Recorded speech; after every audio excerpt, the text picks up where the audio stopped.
Welcome back to the Good Report. We are here with Fritz and St.Fleurant. St.Fleurant. Yeah. How do you pronounce that? St.Fleurant. Go ahead, Sherry. I'm starting to get So whacked. your name means peaceful ruler. Wow. Woo! So when you say I am Fritz, you are I'm declaring. a peaceful ruler. Yeah, Wow. yeah. I did not know that. Yeah, Wow. that's good. That's amazing. That's a proclamation every time you say it. Yeah. I'm not peaceful though. No, I'm just, yeah. Wow, that's nice to know. Yeah. A good revelation. My name is Fritz St.Fleurant. I was born and raised in Orlando, Florida. I'm 37 right now. I'm gonna go to the point where what led to my salvation. And basically what led to my salvation was me getting into trouble, like most of us do. Yeah. And then we don't realize who God is in our lives until something happens, you know. I was facing a life sentence back in 2007, a crime that I committed, and I was using drugs. I was drinking on a daily basis. These type of activities, I was like 20 years old. And one of the things about my story is that when I got locked up, it was a rookie cop that day that got me, right? And I had my door kicked in several times, and people were, the undercovers was looking for me. Well, they were so happy that I was, I guess, apprehended or arrested. They came, they all clapped and everything like that. And I remember the rookie cop saying that, you know, he got over the radio that I was armed and dangerous and to shoot on sight. And he said when he jumped out of his patrol car and he basically saw me, he was like, he went to reach for a service weapon. Something told him to reach for his taser.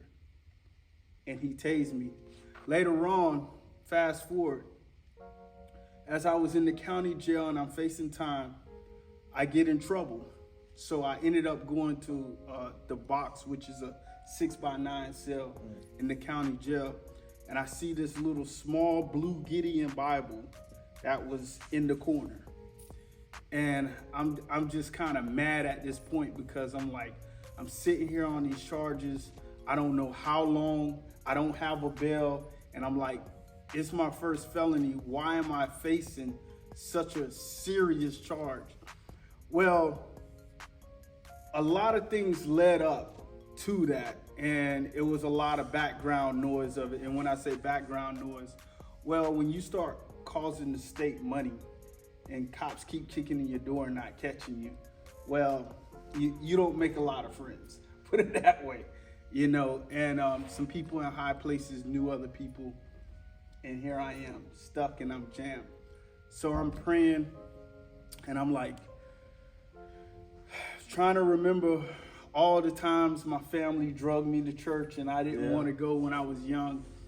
And I'm like, well, Lord, if you're real, I'm going to need you right now because I'm facing what they call a PVL. And that means punishable by life, this charge right here, robbery with firearm. And I'm in the Bible and I'm reading every day. But the first thing I read, I guess it was a title, and I think I was like in Proverbs. And it said, warning before destruction. And warning before destruction. You know how you have those titles right before you read, you know, Proverbs or whatever. And in that Bible was saying warning before destruction. And right at that moment, I thought about what had happened a week prior. And what happened a week prior was I was going into the gas station. And while I was going in, an old lady was coming out and she looked me right in the face. And it's like she was looking me in the eye, but it looked like she was looking through me. Yeah. You know, and it's like, you know, she had that mom, you know, I'm pretty sure she was old enough to be my grandma. And she looked at me and she said, son, Jesus is telling me to stop, for you to stop doing what you're doing. And you know how you feel that little, like, you know, it's serious, like somebody told you something, you know, that was serious. And I paused for that moment and I thought about what she said. I jumped in my car and I was like, it just faded away, you know? And when I read that in the cell, it said warning before destruction. And it brought me to that point. And sometimes God will try to send warnings out to you to let you know, hey, wake up. He was talking to me, you know? And from that point, I got saved in the county jail. I was reading the Bible and I got the revelation through reading John, Matthew, Luke, and all those things. And while I was in there, I met another guy, and he was like, Fritz, you're a young man, you're facing some time. There's a good chance you can go up the road, even though you changed your life and you surrendered and gave your life to Christ. I started crying from that moment in that cell. I didn't have a big time name preacher to slap me on top of my forehead and say, you're born again, none of that. But I felt it in my heart, you know. And then from that point, I started going to church while I was in the county jail and stuff. And I met this Asian guy, and he couldn't speak good English, but when it came to the Bible, for some reason, he knew how to teach, you know, the Bible. And I used to sit in front of him, and we'll read, and we'll pray, and we'll fast. And I began to be... So you were fasting? Yes. Yeah. I began to become a good student, you know, right up underneath him. And I was just, I was kind of amazed how much knowledge he knew about the word. Yeah. And I was just sitting there soaking it up, you know. And as that time happened, the guy I was telling you that I met, he basically was telling me, hey, I know you changed, but there's a chance you can go up the road. And you know how you have that sit down talk with maybe your dad or somebody who's serious with you or love you, and you're like, this is serious. You know, it's one of those talks, and I kind of felt deep down inside that I wasn't gonna escape from this penalty that I got coming up. But instead of me catching a life sentence, I caught 10 years. So from that point, I got, actually with January 9th, I was already sent up. So from that point, I just kept walking, stumbling, going to church, back and forth, in and out. I did probably 1 million Bible studies. And I remember this one letter, I had like a mentor. He was grading my papers, and he would send it back to me with a good note and back and forth. And what he did was, after I finished the program, they gave me this nice Mick off the Bible. And I wish I still had it, but I gave it away to someone. But my wife ended up buying me one. That's just a side note, but it's a blessing. But he sent me a letter, and in that letter, he said, these are the years that God is going to do something for you if you continue to stay faithful. But you have to stay faithful. And I think the years was like 2016, it was 2021. And he had like some ridiculous numbers, because I'm like, I'm in 2012 right now. I'm like, he got 2020 something. And I'm like, I probably, you know, everybody got these stories of the world's gonna end by then, you know, and I'm like, I just trying to make it to 2017 so I can get out, you know. So I keep that letter, and one day I pull it out while I'm out, and I look and I start lining up the dates, and I see 2016. That was the year that I went to work release. I look at 2017. I got out. God blessed me with an opportunity to work in the water system. While I was down, I got my wastewater drinking water license, didn't have a GED.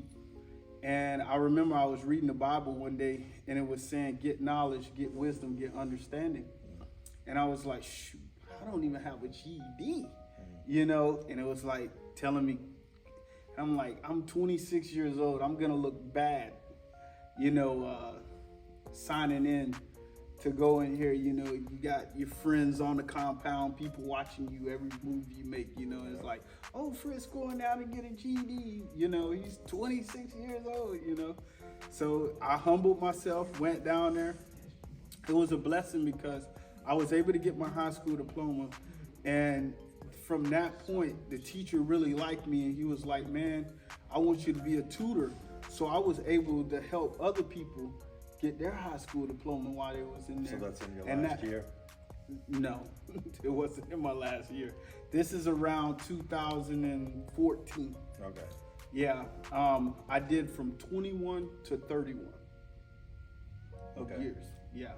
So I was 26 at the time. I got my high school diploma, and then I was at a work camp where they have guys in there where you're not at the main prison. You're at a work camp where you go out in the community and you work every day and stuff. I wasn't able to go out in the community. I was in schooling at that time, teacher, kind of like the teacher aide, helping people and so forth. And then from that point, I just prayed to God, and I was like, Lord, after seeing so many people graduate and stuff, I'm ready to go to that next level.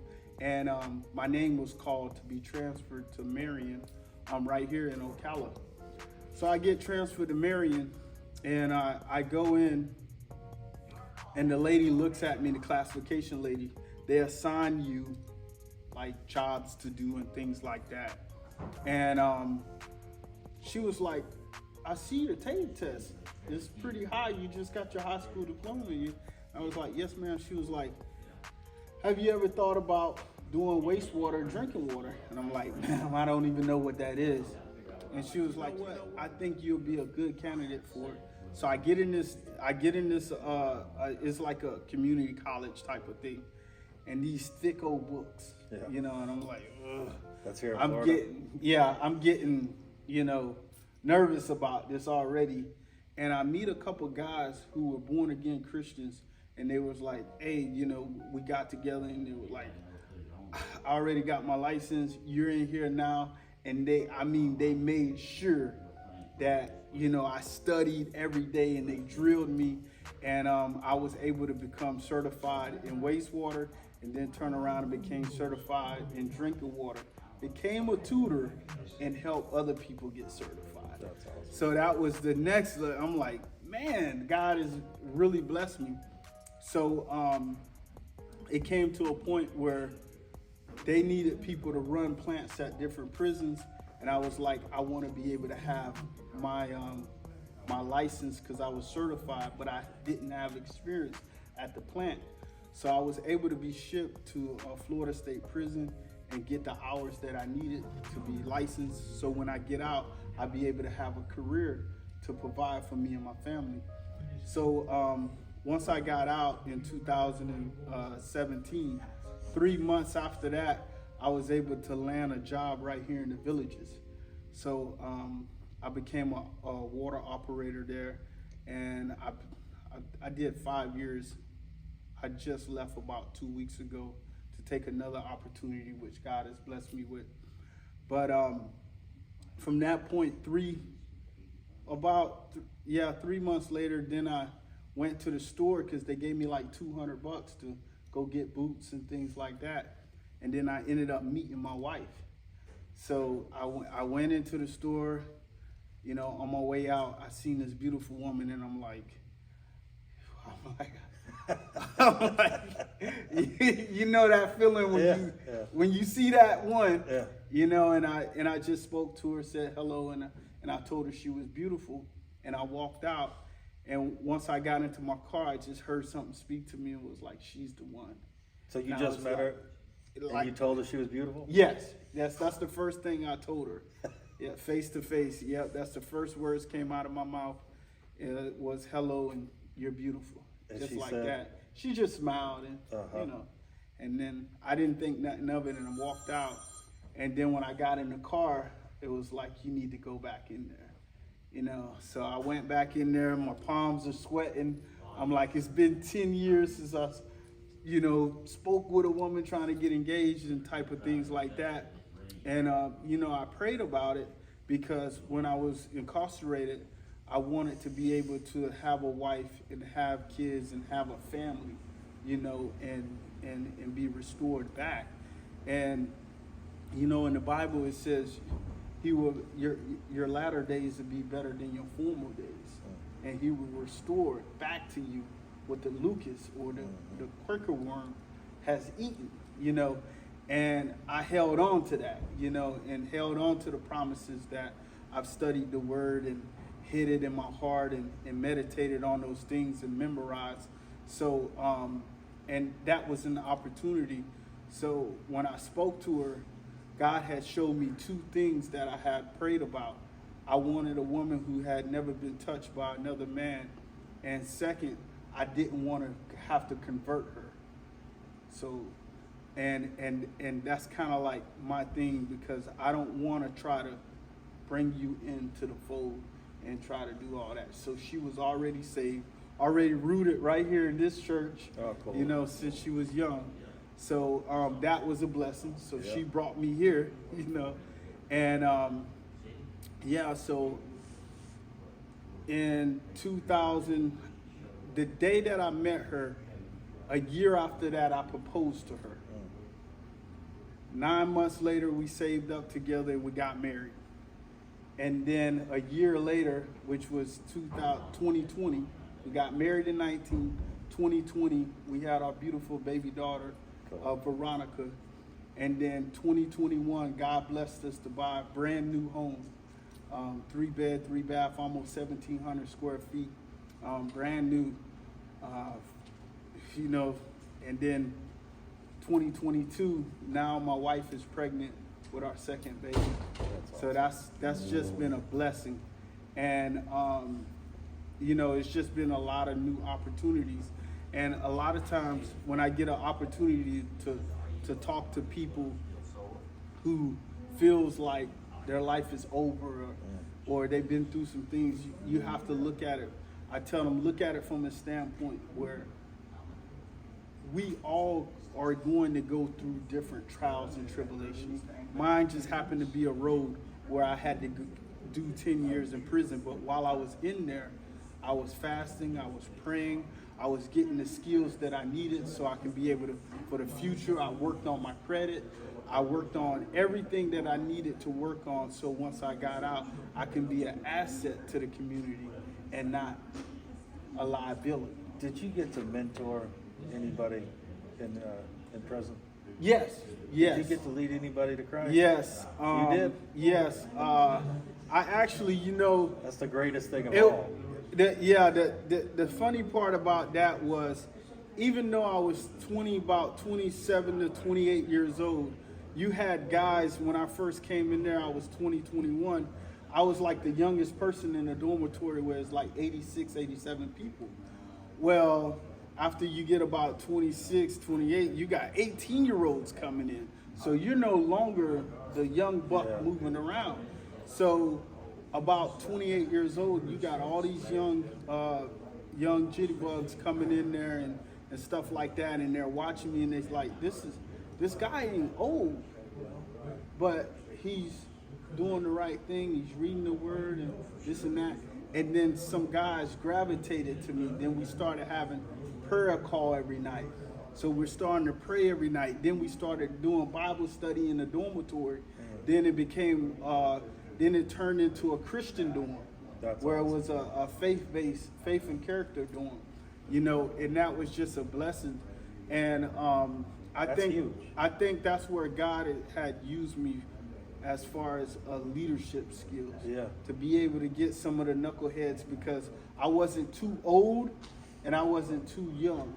So I was like what they call an OG to them, you know. And what's his name mean again? Peaceful ruler. Peaceful ruler. There you go. That's what you were in there. Yeah, and you know, one of the stories I have is, they used to call me professor at one camp I was at. It was a pastor that gave me that name. He said, you just look like a professor, right?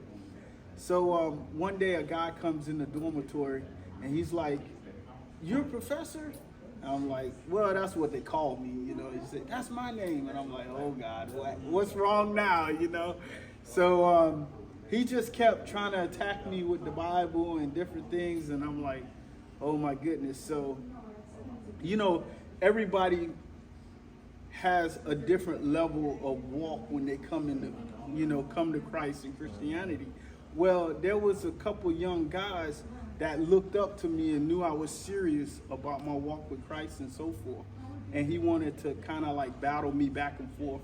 And I said, I will answer every question you have. If you wake up 4 o'clock in the morning like I do every morning and pray and read the word, and guys see that you're consistent on a daily basis, they begin to start believing what it said in the word of God, you know.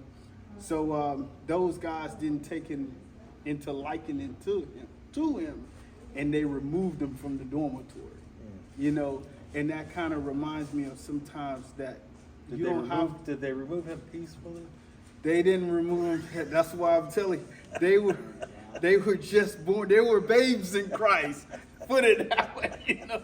So I was still teaching them, but they didn't take it to liking for him to disrespect me. Yeah. You know, and they're like, this guy's serious. He's walking, and we're trying to learn from him. And here you go causing problems. We're gonna get rid of you. Yeah. You know, so sometimes God will fight your battles, and you don't have to do anything. That's right. You know, so that's my testimony. All right. God bless you. Amen. Thank you. Thank you.